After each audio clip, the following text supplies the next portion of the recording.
Good evening and thanks for joining us on your Thursday night. I'm Sophie Erber. Tim has the evening off.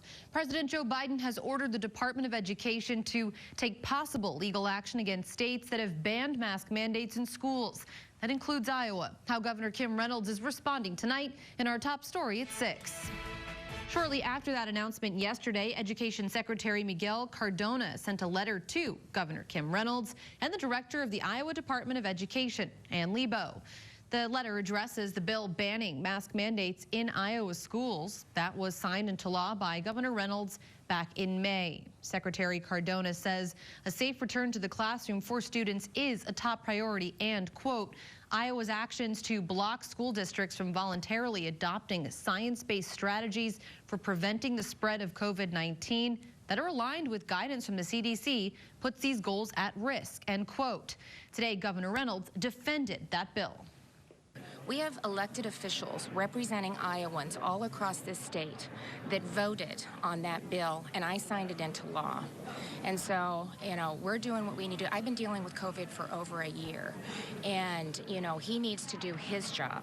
He needs to address and get Americans out of Afghanistan. He needs to close that southern border. I'm doing my job. He needs to do his job. The bill banning mask mandates was approved by the legislature, as the governor said. However, the bill was never seen by the public before its passage. It was introduced and passed late on the final night of the legislative session that enacted with just 2 weeks left in the school year. As the mask mandate debate continues, so does the debate to get vaccinated. The spread of the Delta variant now has medical experts urging pregnant women to get vaccinated, as the risks of contracting COVID-19 during pregnancy can be deadly. Dr. Alfred Fleming with Unity Point Clinic says your baby will also be protected through this vaccine. We know patients who are pregnant are more susceptible to severe disease and can die from this virus. So, coming up tonight at 10, KCAU 9's Mallory Smith brings us one woman who is 36 weeks pregnant now and explains why she decided to receive the vaccine. In court news, a Mapleton teenager was sentenced to 50 years in prison for killing another teen in January last year. The Jaylee Newbaum trial and the attorney requested a new trial, but the judge denied it. Newbaum was found guilty of second-degree murder, but no minimum sentence was ruled on today. Family members gave their statements and even showed photographs of the victim, Joseph Hopkins, during the trial. Jackson Hopkins, the victim's brother, said spending time with family just isn't the same now that Joseph is gone. There will be no swimming in the river, which we love doing, no fishing, no birthday parties, no swimming parties at Grandpa's and Grandma's pool that he helped to build, and holidays. The Iowa Department of Corrections will determine Newbaum's minimum sentence. Newbaum must also pay $150 restitution to the Hopkins family. Tonight, concerns rose about an alleged misuse of funds in Woodbury County. The Woodbury County Board of Supervisors allegedly used more than $15 million out of $20 million of allocated COVID-19 recovery money. That was allegedly to cover the increased cost of the new Woodbury County prison project. The representative of the local carpenters union says when bids for the project came in over budget, county supervisors should have taken new bids.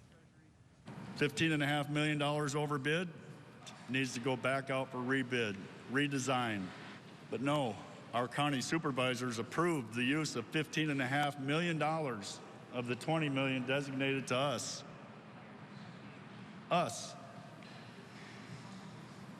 With little public input or knowledge that it was even happening. Speakers advocated for the funds to go towards causes like homelessness, education, and other people-focused projects. According to the drought monitors released today, most of the tri-state area is still under a drought. No surprise there. Nearly 80% of Iowa is experiencing some level of drought. That includes 11% who are experiencing extreme drought. Roughly 85% of Nebraska has drought conditions, but just 2% is in an extreme drought. In South Dakota, almost 30% of the state is experiencing severe drought levels, with virtually 100% of the region seeing some level of drought. Not good news there. And Chief Meteorologist Scott Larson, will we be getting some rain to maybe do a little bit of damage on that drought monitor? Well, we will get some rain, I think, tomorrow, Sophie. We will have the passage of a cold front through Siouxland, but that may also deliver some severe storms. You can see the western portions of our KCAU 9 coverage area are inside of a marginal risk of severe weather, and then much of Interstate 29 and points east inside of a slight risk. So it looks like we will have some small potential for severe weather tomorrow morning, a greater opportunity as we advance through the afternoon and evening as we have multiple rounds of thunderstorms. We'll share more information there and what to expect for a cooler weekend. It's all coming up in the 9 on 9 forecast. Sophie? All right, thanks, Scott. The Nebraska State Parks have announced that due to a labor shortage, their hours of operation and their services will be cut statewide. At PONCA State Park, services like the horseback rides and swimming pool will only be open on weekends for the rest of the season. The regional park superintendent for Northeast Nebraska says workers have had to adapt too because of staffing issues. We've had people doing things that they don't normally do, you know, a lot of team effort going on with a lot of departments helping other departments out with the shortages we've had. KCAU 9 Dylan Adams shares more from members of the Park Service about how they've had to adapt. That's coming up tonight at 10. The 217th annual Omaha Tribe Powwow returns this year with new COVID-19 safety protocols in place. KCAU 9's Jason Toktagian takes us to that powwow and explains what health measures are in place, plus explains the cultural significance. The Omaha Tribe Powwow has been around longer than the state of Nebraska, and officials say COVID-19 safety protocols won't get in the way of the cultural festivities. Andre Sansi is one of the announcers for this year's powwow. He says he's been attending the celebration for his entire life. I turned 45 this year, and my parents, my grandparents, my great-grandparents have been here. Raymond Sheridan is a committee member for the powwow. He says organizers put extra safety measures in place to make this year's event possible. We have an area here where it's going to be considered a high transmission zone. And inside these orange lines here is where we're asking everyone to wear a mask. We're following the direction of the tribal council and their mask mandate they have in effect for the tribal reservation. But masks won't be in the way of what the powwow has to offer. And our families come together, and in that arena they sing, and they dance, they come together and enjoy themselves there. But during that time, they're also praying. You know, we got to take our precautions, you know, as OMAHA people.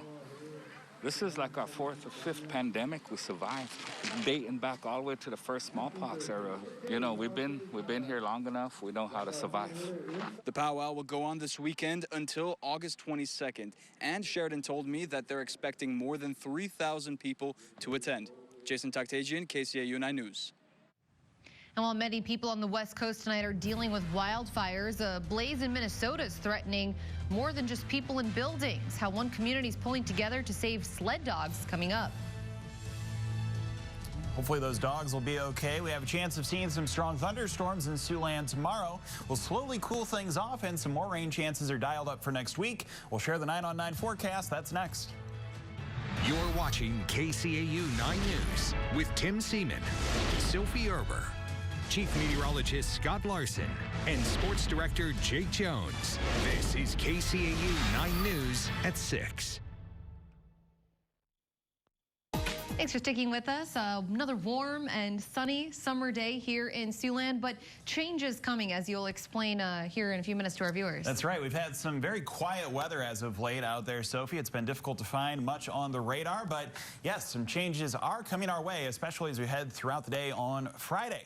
Here's the view outside on the North Star Community Credit Union camera in Cherokee, Iowa. Things are peaceful over the parking lot there in Cherokee County. Checking in on temperatures throughout the Midwest, you can see that we do have some cooler air that is starting to work its way into Nebraska and South Dakota. That associated with the cold front that is going to be coming our way as we go through the course of our Friday. Zooming in closer now, you can see that we have some very warm temperatures outside in the middle to upper 80s being indicated throughout Siouxland.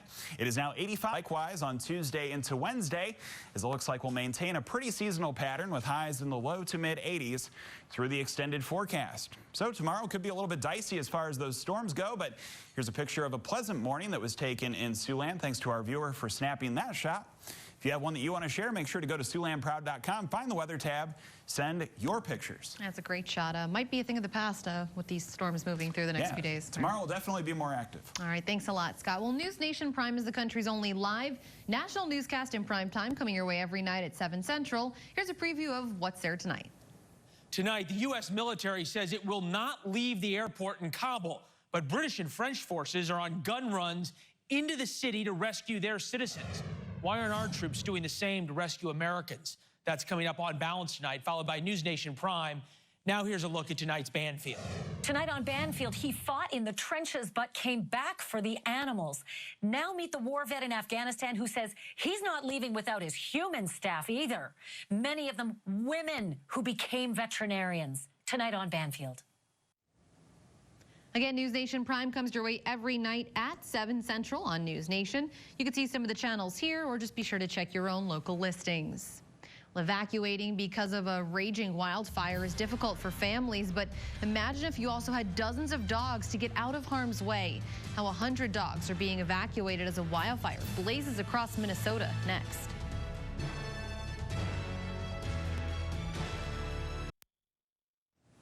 Our neighbors to the north are facing wildfires that threaten more than just trees and homes. Kendall Jarbo shows us what it takes to move 100 sled dogs out of danger.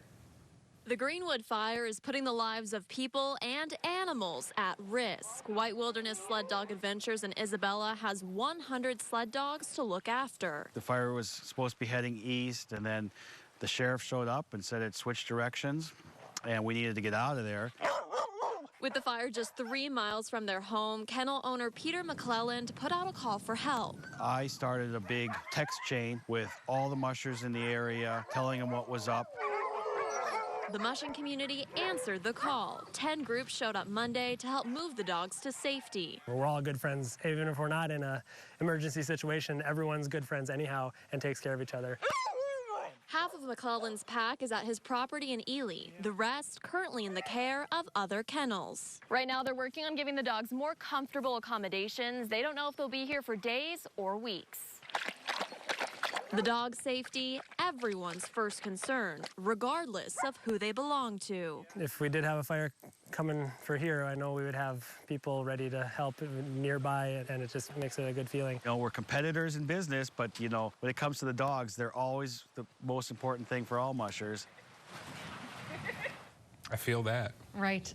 Good story there. I'm glad those dogs have a good home tonight. We switch gears now as sports director Jake Jones joins us. Jake, what do you have tonight? Well, the X's with a pair of big accomplishments last night on the Diamond. Right. Game 2's always treating them good. We'll talk about that next. Plus, our 4th team in our KCAU 9 2-a-days is the Central Line George Little Rock Lions. I've got their preview coming up next in sports.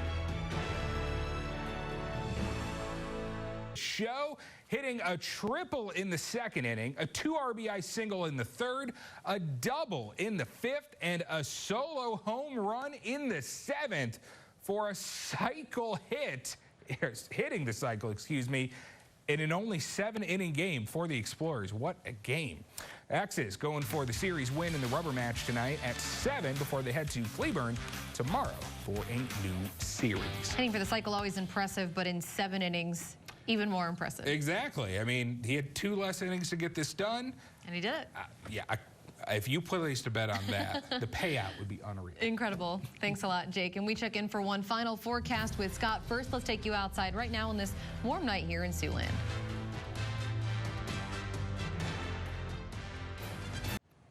Welcome back. We've had sunny and quiet weather for a while, but it looks like that changes tomorrow with a good chance of storms. We cool things off down to about 80 degrees later next week. All right. Thanks, Scott. Thank you for joining us. We'll all see you back here tonight at 10. Till then, good night.